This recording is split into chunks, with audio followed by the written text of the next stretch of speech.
Aos 45 anos, Henrique Moreira havia aprendido que a vida podia ser surpreendentemente silenciosa.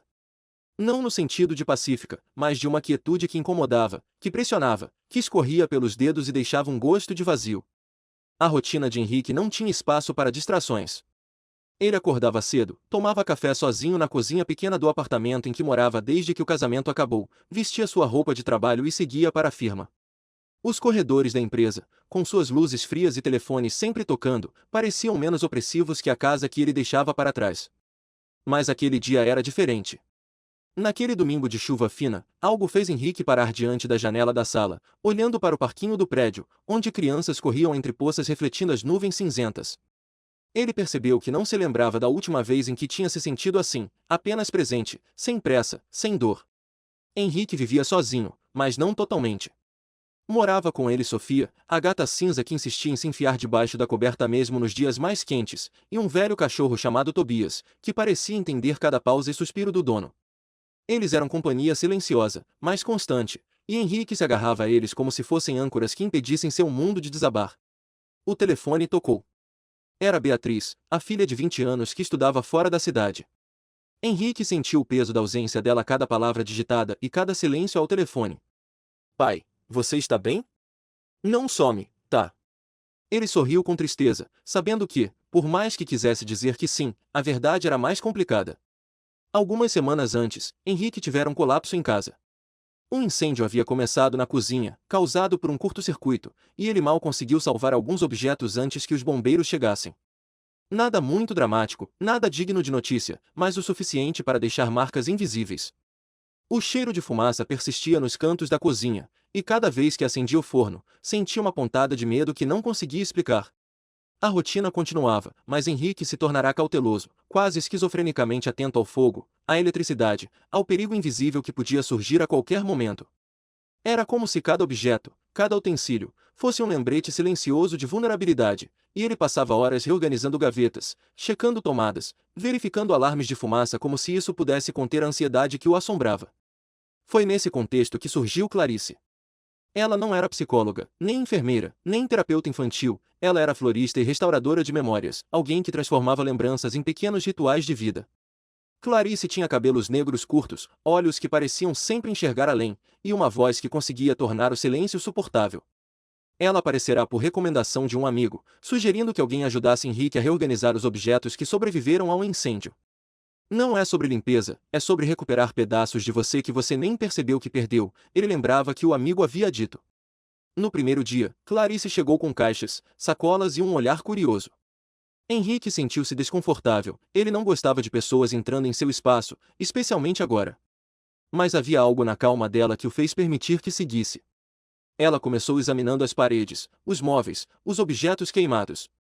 Tocava cada item como se estivesse lendo uma história escrita em silêncio, prestando atenção aos detalhes, uma caneca lascada com o desenho de um girassol, fotos antigas amareladas, o diário que Henrique havia mantido durante anos. O contato inicial entre eles foi estranhamente silencioso. Henrique ficava observando-a reorganizar livros, papéis e caixas. Cada gesto de Clarice parecia cuidadoso, quase ritualístico. Ela não falava demais, mas quando fazia, suas palavras tinham a precisão de quem compreende profundamente a fragilidade humana. Em uma tarde chuvosa, enquanto reorganizava a biblioteca antiga do apartamento, Clarice encontrou algo inesperado, uma caixa esquecida de fotos de família. As fotos mostravam Henrique com Beatriz pequena, sorrindo em praias, parques, aniversários. Havia imagens do ex-marido de uma amiga, de gatos que ele teve antes de Tobias, de reuniões de família que ele quase não lembrava. Cada foto parecia vibrar com a memória de algo que o tempo tentará apagar. Você não precisa abrir agora, disse Clarice, percebendo o peso do silêncio que Henrique carregava. Mas ele sentiu uma necessidade quase desesperada de reviver aqueles momentos. Começou a folhear a caixa, foto por foto. Algumas fizeram-no rir, outras fizeram-no engolir lágrimas silenciosas. Ele percebeu que havia esquecido detalhes que moldaram sua vida, pequenas alegrias que agora pareciam distantes demais para alcançar. Clarice não tentava curar Henrique com conselhos ou métodos. Ela apenas criava espaços onde a memória podia se mover sem medo. Organizou um canto na sala com todas as fotos antigas, algumas restauradas, outras apenas limpadas do pó e do cheiro de fumaça. Colocou um tapete confortável, almofadas, velas, não acesas, e disse: aqui você pode sentar e olhar. Lembrar não machuca, mas é preciso coragem para voltar. O primeiro dia em que Henrique sentou-se ali, Tobias deitado ao seu lado, ele sentiu algo que não sentia há anos, a sensação de que podia existir fora da culpa e do medo. Clarice o acompanhava de longe, sem pressa, sem julgamentos. Com o tempo, o apartamento começou a mudar de forma quase imperceptível. Henrique voltou a cozinhar pequenas refeições com mais confiança, embora ainda tivesse receio de acender o forno. Ele começou a escrever novamente em seu diário, pequenas notas, reflexões sobre o dia, lembranças felizes. Beatriz passou a visitá-lo com mais frequência, e cada vez que chegava, encontrava o pai mais vivo, menos assustado, capaz de rir das histórias que compartilhava. Clarice trouxe também objetos do passado de outros clientes, móveis antigos, cartas, livros, e Henrique passou a ajudá-la a restaurar, como se cada tarefa fosse um lembrete de que reconstruir algo quebrado era possível. Cada página remendada, cada foto restaurada, cada móvel polido devolvia a ele uma sensação de controle, de vida que podia existir apesar da dor. Em um dia particularmente silencioso, Henrique decidiu enfrentar seu medo do fogo. Clarice trouxe uma pequena vela, explicou o ritual de acendê-la com cuidado, observando o movimento da chama, e disse: "O fogo é só energia. É você quem decide como ela te toca." Henrique segurou a vela, sentiu o calor, e pela primeira vez em meses, não teve pânico. Havia medo, sim, mas também havia poder, o poder de escolher. Nos dias que se seguiram, Henrique começou a perceber detalhes que antes passavam despercebidos: o som da chuva batendo no vidro da janela, o farfalhar das folhas no jardim do prédio, o ronronar de Sofia quando se aninhava no colo dele.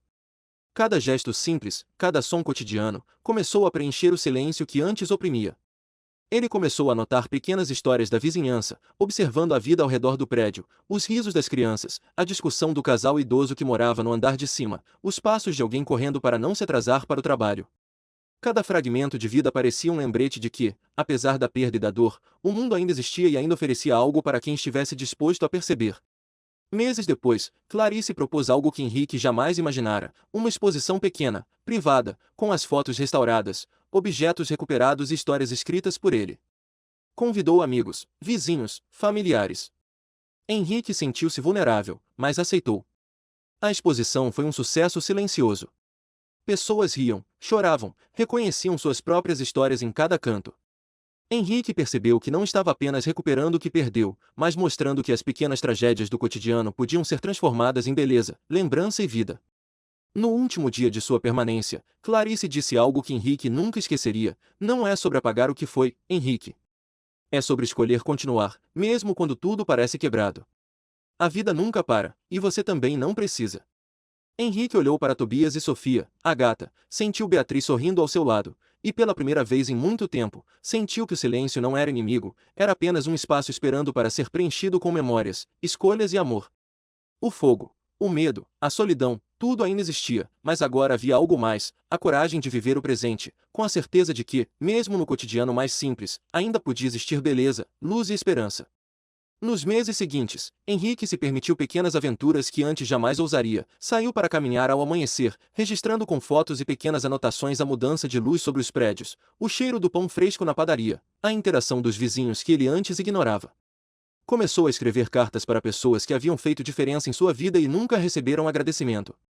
Tornou-se amigo de alguns moradores do prédio, ajudando-os a pequenas reformas, consertos, e descobriu um prazer inesperado na troca simples de experiências. Cada gesto cotidiano, cada escolha consciente de viver plenamente, passou a preencher não apenas o silêncio, mas também o espaço que antes era ocupado por culpa e medo. Henrique descobriu que reconstruir-se não significava apagar o passado, mas permitir-se existir de maneira diferente, mais atenta, mais viva, mais humana.